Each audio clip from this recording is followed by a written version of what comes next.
भारत ने फिर एक बार दुनिया को चौंका दिया है। जहां दुनिया रूस से दूरी बना रही है, वहीं भारत ने किया कुछ ऐसा कि वॉशिंगटन, बीजिंग और ब्रसेल्स सबने पकड़ लिया अपना माथा।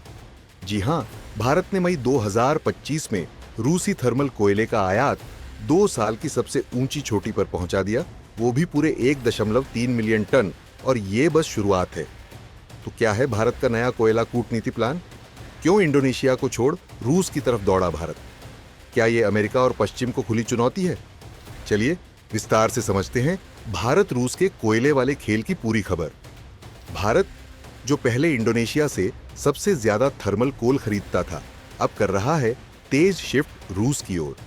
मई 2025 में भारत ने इंडोनेशिया से 9.8 मिलियन टन कोयला मंगाया, जबकि रूस से 1.3 मिलियन टन, जो कि पिछले 2 सालों का रिकॉर्ड है। लेकिन अंतर सिर्फ मात्रा का नहीं, गुणवत्ता और कीमत का है। रूस का कोयला ज्यादा कैलोरीफिक वैल्यू वाला, सस्ता पड़ रहा है, लॉन्ग टर्म डील्स में फ्लेक्सिबल प्राइसिंग ऑफर कर रहा है, यानी भारत को मिल रही है सस्ती, बढ़िया और भरोसेमंद एनर्जी सप्लाई। और यही भारत की ऊर्जा सुरक्षा नीति का नया चेहरा बनता जा रहा है। अब सवाल ये उठता है कि रूस आखिर सस्ते में कोयला क्यों बेच रहा है? सीधा जवाब है पश्चिमी प्रतिबंध। यूक्रेन युद्ध के बाद अमेरिका और यूरोप ने रूस पर प्रतिबंधों की बौछार कर दी। रूस को पश्चिमी मार्केट से बाहर कर दिया गया। अब रूस को नए खरीदार चाहिए और भारत जैसे भरोसेमंद बड़े ग्राहक को लुभाने का यह सबसे अच्छा तरीका है। Long term contract, local currency में डील और भारत की इंडस्ट्री को लगातार सप्लाई। और रूस भी जानता है कि भारत उसका सबसे भरोसेमंद और बड़ा स्ट्रैटेजिक पार्टनर है। भारत की कुल बिजली का 70% हिस्सा कोयले से आता है। मार्च 2025 में भारत ने रिकॉर्ड 1.04 बिलियन टन कोयला प्रोड्यूस किया। 2024 की तुलना में ये ग्रोथ लगभग 10% ज्यादा है। अब सरकार का टारगेट है 2030 तक 1.53 बिलियन टन। लेकिन भारत जानता है सिर्फ घरेलू उत्पादन काफी नहीं होगा, इसलिए कोयले की क्वालिटी और कीमत दोनों को बैलेंस करना जरूरी है। और यहीं आता है रूस वाला फैक्टर। रूसी कोयला इंडोनेशियन कोयले से सस्ता, ज्यादा एनर्जी देता है, लॉन्ग टर्म में कीमत स्थिर रहती है। यानी भारत अब बना रहा है ऊर्जा आत्मनिर्भरता की ग्लोबल रणनीति।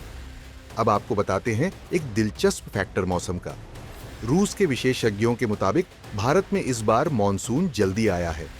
जल्दी बरसात का मतलब हाइड्रो पावर जनरेशन में उछाल, और जब हाइड्रो से बिजली बनती है तो थर्मल प्लांट्स की मांग थोड़ी घटती है।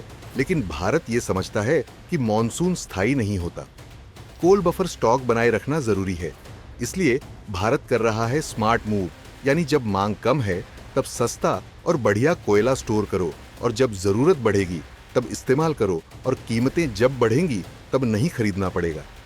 कह सकते हैं कि कोल स्टॉकिंग का चाणक्य नीति लागू हो चुका है। भारत रूस की ये कोयला डील सिर्फ एक व्यापारिक लेन देन नहीं, ये एक बड़ा जियोपॉलिटिकल सिग्नल है। अमेरिका और यूरोप को लगता था कि रूस धीरे धीरे इकोनॉमिकली टूट जाएगा, लेकिन भारत जैसे देश रूस की रीढ़ बनते जा रहे हैं। इससे पश्चिम की पूरी रणनीति गड़बड़ा गई है। वहीं चीन, जो अब तक रूस से सबसे बड़ा कोयला खरीदार था, अब देख रहा है कि भारत उस जगह पर कब्जा कर रहा है। चीन की डिप्लोमेटिक पकड़ रूस पर कम हो रही है और भारत की रणनीतिक घुसपैठ बढ़ रही है। यानी ये सिर्फ कोयले की नहीं, पावर बैलेंस की डील है। अब आगे ये होगा कि भारत अपने ऊर्जा भविष्य को सुरक्षित कर रहा है। रूस को एक भरोसेमंद बाजार मिल रहा है। इंडोनेशिया की निर्भरता घट रही है। चीन का दबदबा टूट रहा है।